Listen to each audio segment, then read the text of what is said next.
Hi there, my name is Dr. Betty Tonsing, and I want to welcome you to our launch of this really fun series that Carol and I have cooked up on women. We're going to do this about twice a month. I think we're going to probably post this on a Wednesday. Wild Woman Wednesday, that's what we'll call it. We do have an official name. And what we're going to do is just simply feature women who made history. Now, these are not going to be like women who made the cover of Time magazine, or you might read about it in a history book. But we know there are so many women who've made history. And they're largely not written about, but they're there. And I want to talk about them because it'd be just so much fun. I want to talk about today about a surgeon that you'll enjoy hearing about. She was Dr. Mary Walker. She was a surgeon. She was born in 1832 and died in 1919. She was the only woman who's ever received the Medal of Honor, and there's something to say about that.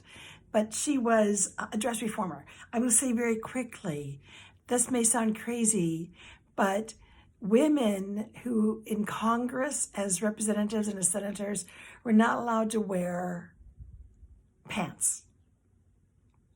And you might wonder for how long, like in the 1950s, 1930s, 20s, 60s, 70s. That went up to like the 1993 when Carol Moseley Brown was elected U.S. Senator for the state of Illinois, succeeding a man.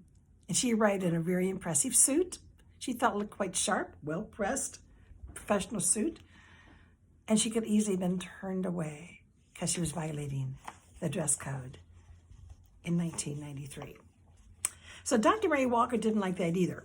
I'm going to have to read a bit of this. She was an abolitionist, a prohibitionist, a prisoner of war, and the first U.S. Army surgeon during the Civil War. She was a surgeon during the Civil War. But what's striking, it was the only woman to ever receive the Medal of Honor. Now, is that a big deal? Yes. The Medal of Honor is given to only people in the service across all branches, including the Coast Guard, for their valor.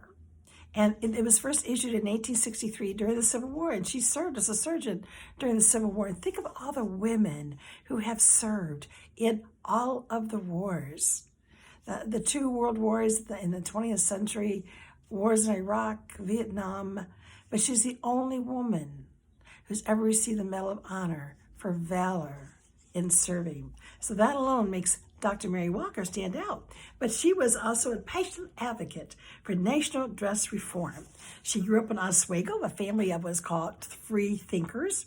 And she did get married. She was, she got her medical degree from Syracuse Medical School.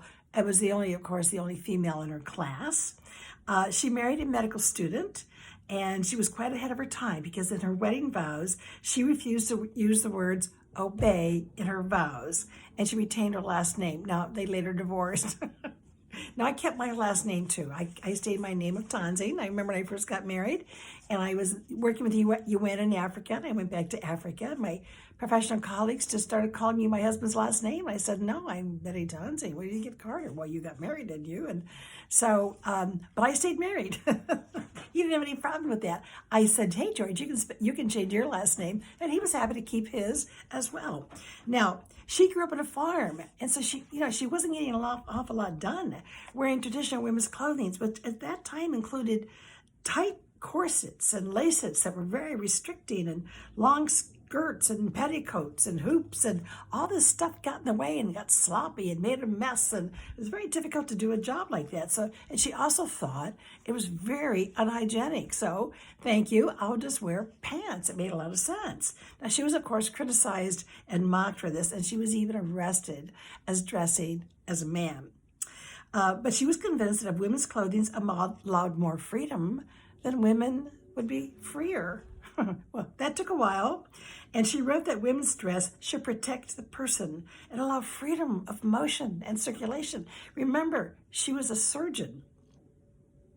Now, as far as the accusations that she was dressing like a man, she said, I don't wear men's clothes.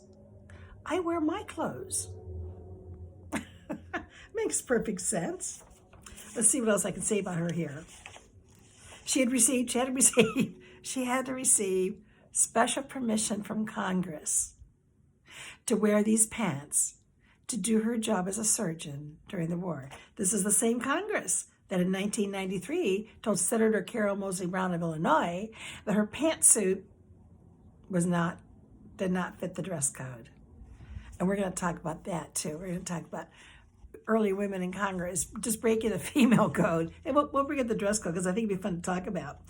She was held as a prisoner of war, and even as a prisoner, she refused to wear the women's clothing that was supplied to her because it wasn't pants. No, I'm not having anything of this. And she was later exchanged for Confederate surgeon. Let's see what else I can say about this marvelous woman. Her view was that women were citizens, and as such, she should have the right to vote.